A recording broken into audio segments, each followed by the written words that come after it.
on track this year, I believe, to spend $50 billion on chips, data centers, and other capital expenses.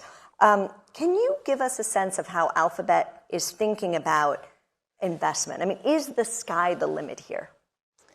So our view is that we are living in this absolutely extraordinary time. It's a generational opportunity. And when opportunities like this come along, which is very rare, you need to lean into it. And the upside, as we've talked about frequently, is there's economic upside that's in the trillion, 17 to 25 trillion globally are the estimates by 2030 if there's diffusion across industries.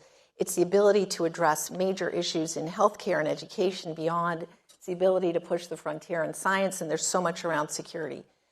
That is a sizable opportunity. And so we're executing against it across all of our platforms, across search, ads, YouTube, what we're doing on the Pixel phone, what we're doing in cloud, and that's what we should be doing. We're looking at the metrics and progress we're making, and of course we need to generate a return on that, and our view is that the ability to actually get diffusion across industry provides an attractive return. It needs to be measured, analytical, but we see the upside, and we've got to be leaning into it, and we are. And so a sense of the scale, because again, these figures are really big that some of your competitors have talked about. These are sizable numbers, no question about it. But I guess the main point I come back to is how do you generate a return on that capital? And we need to make sure that we're positioned to be able to capture the upside as it continues to play out. And I think it's still an evolving story. We're excited about what the opportunity is. What is the biggest new bet on health that you're making that we don't know about? I often get the question, the biggest new bet. And I'm going to answer your question because I feel like I keep coming at different angles. The biggest bet we continue to make is actually the application of AI to search and continuing to evolve that experience. And when you have something as beautiful as this, where we can, it's gone from 10 blue links to text search to video search to now we have AI overviews and other things. It keeps evolving, and we're meeting people where they want to be met. It's extraordinary. You can do search. You just take a photo through. How many of you? I'm almost afraid to ask this. How many of you have used Google Lens, where you take a photo and beautiful, walk down the streets, you find something you're interested in for the holiday, you take a photo, immediately you'll get information. Where can you access it? It's a fabulous way of searching. So that remains important.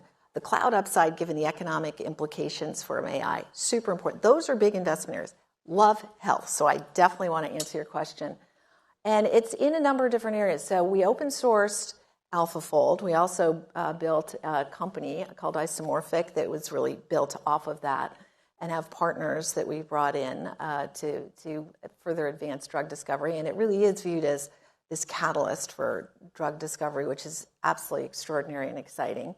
And then we're doing other work throughout research, which we're really proud of. So I'll give you two examples. There's something called diabetic retinopathy. You can lose your eyesight if you have diabetes. And with AI, it is very easy to do a test and intervene and actually change diet or other things such that you can save someone's eyesight. And in the global south, we're already working in communities to use this technology.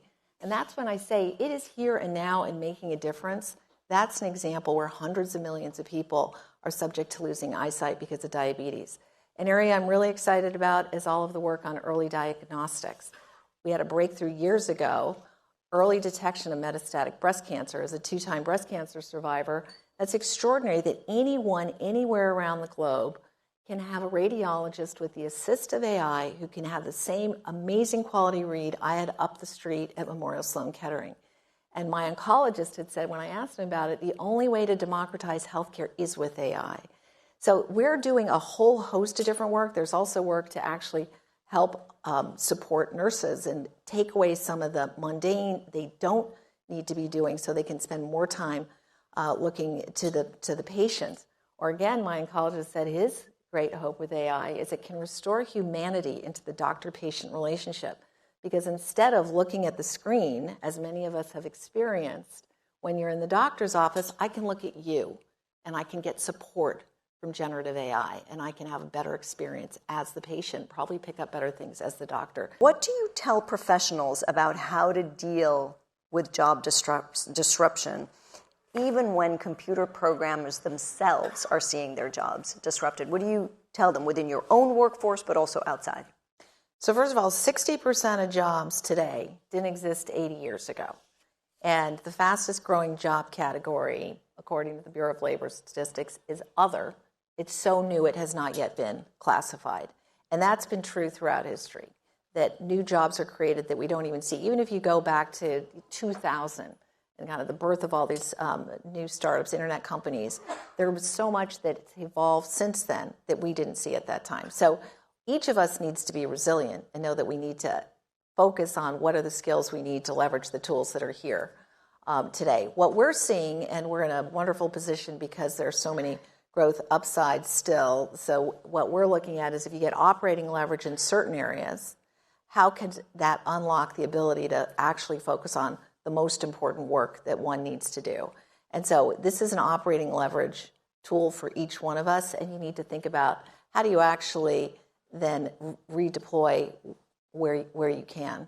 And that's what we're doing. I think of it when I said that this is an imperative for each one of us to figure out how to radically rethink our business so you do capture that upside, so you're part of that 17 to 25 trillion globally, because if you're not on the upside, somebody else will be, and you'll kind of have your clock clean. What's really important is it's not just technology. It's a process change and a people management change, which is why your question is so important. And figuring out how you can redirect where people are spending their time is a valuable part of this. Right. Thank you. Thank you. Please give a hand of applause. Thank you all. For Ruth. Thank you. Thank you. Over.